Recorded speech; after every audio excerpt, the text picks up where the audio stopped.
Hello everyone. So let's continue with the history. So we were talking about the multi-programming system. We started with the serial processing or what you call as sequential programming or uni-programming system, and now we have moved on to multi-programming. And इसके बाद हम लोग करेंगे multitasking. लेकिन उससे पहले मैं आपको थोड़ा सा रिविजन दे दूं.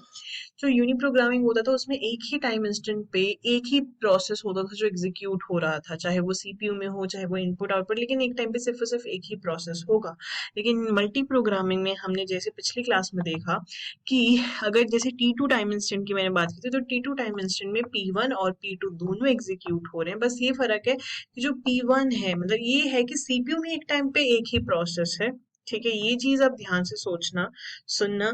सीपीयू में एक टाइम पे एक ही प्रोसेस है, राइट. अच्छा, इसीलिए हम लोग ध्यान से सुने, इसलिए हम लोग इसको मल्टी प्रोग्रामिंग बोल रहे हैं, मल्टी प्रोसेसिंग नहीं बोल रहे. क्योंकि प्रोसेस जो होता है कि दैट इज कि वो सीपीयू में आ चुका है. मतलब एक तरह आप ये सोचो, अब मतलब वो सीपीयू में एक ही टाइम पे, जैसे सपोज अगर तुम्हारे पास सीपीयू में दो कोर्स हैं, ठीक है, तो हो सकता है कि दो प्रोसेस हो जाए, बट वो मल्टी प्रोसेसिंग होगी. ठीक है, ये मल्टी प्रोग्रामिंग है कि प्रोग्राम एक टाइम पे ज्यादा है हमारे पास, लेकिन प्रोसेसर में एक टाइम पे एक ही है. ठीक है, तो ये T2 इंस्टेंट, बस इसको मल्टी प्रोग्रामिंग क्यों बोला जाए, क्योंकि T2 इंस्टेंट में जो P1 है वो तुम्हारा सीपीयू के अंदर है, और जो तुम्हारा P1 जो है वो इनपुट आउटपुट के पास है, और जो तुम्हारा P2 है वो तुम्हारे किसके अंदर है, वो तुम्हारा सीपीयू के अंदर है. ठीक है, इसलिए हम लोग इसको कहते हैं मल्टी प्रोग्रामिंग.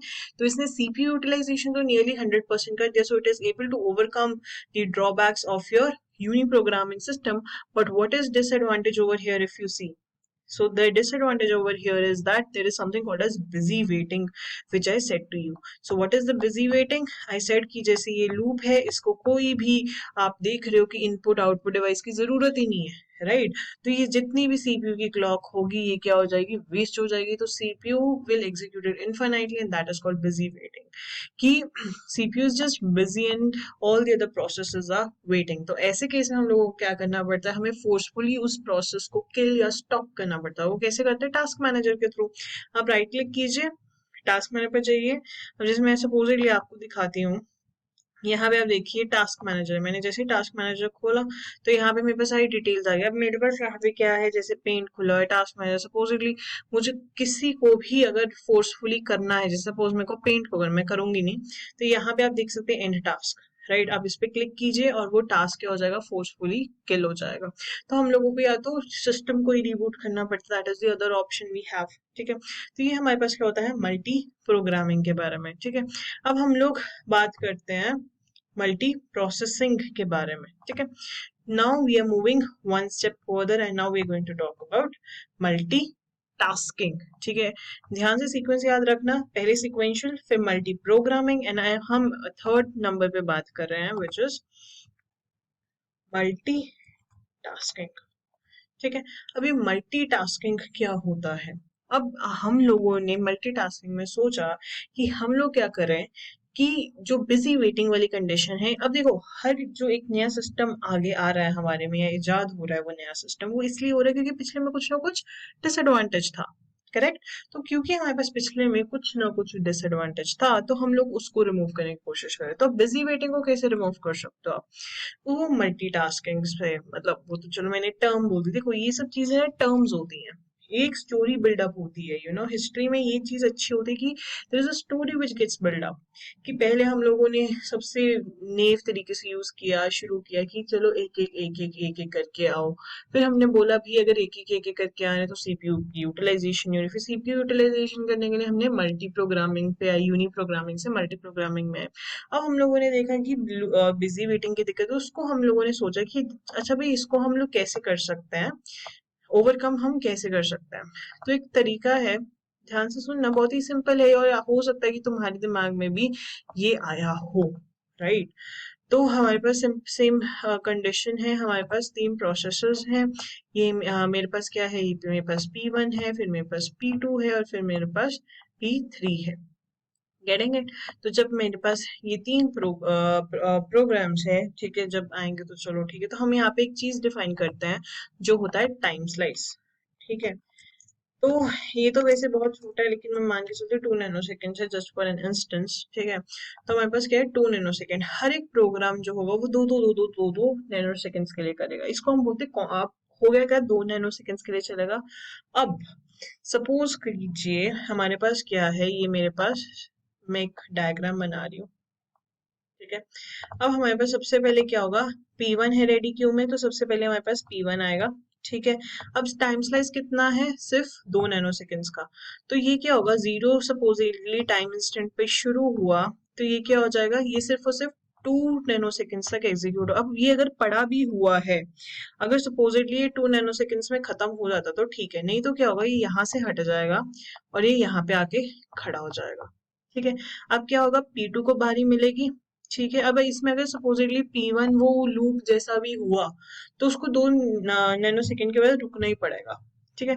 तो ये क्या हुआ, सपोजिटली इसको मैंने, ये क्या है, टाइम इंस्टेंट 4 हो गया।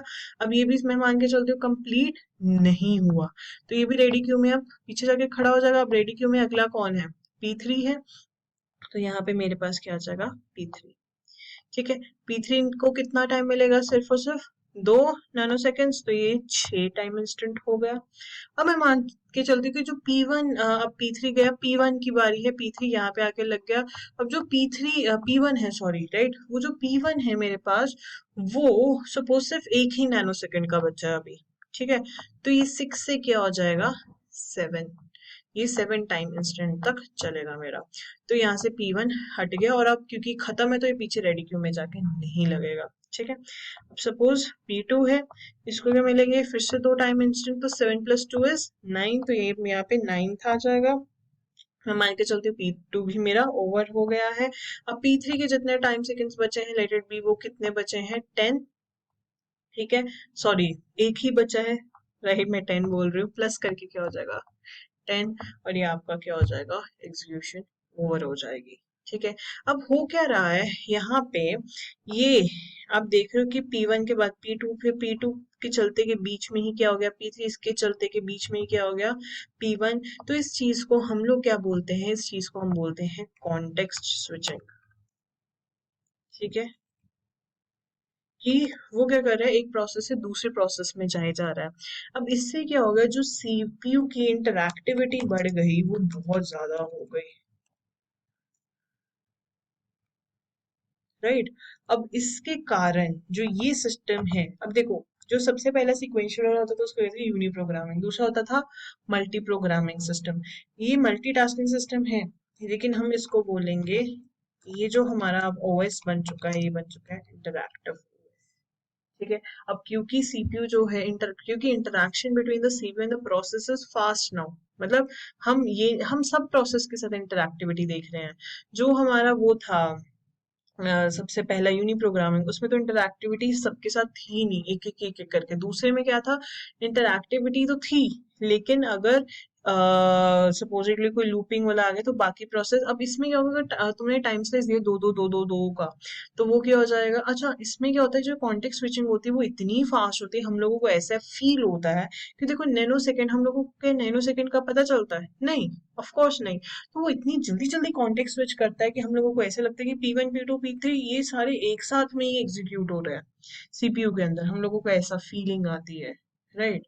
तो जनरली जितने प्रोग्राम्स होते हैं उसको सीपीयू चाहिए होता है और इनपुट आउटपुट डिवाइस चाहिए होता है, ठीक है, मोस्टली जितने प्रोग्राम्स होते हैं। अब अब इसमें क्या होगा, इस स्लाइस में, अब अगर सपोजिटली बीच में P1 को इनपुट आउटपुट चाहिए भी होगा, तो टाइम स्लाइसिंग है, everything will be taken care of, ठीक है।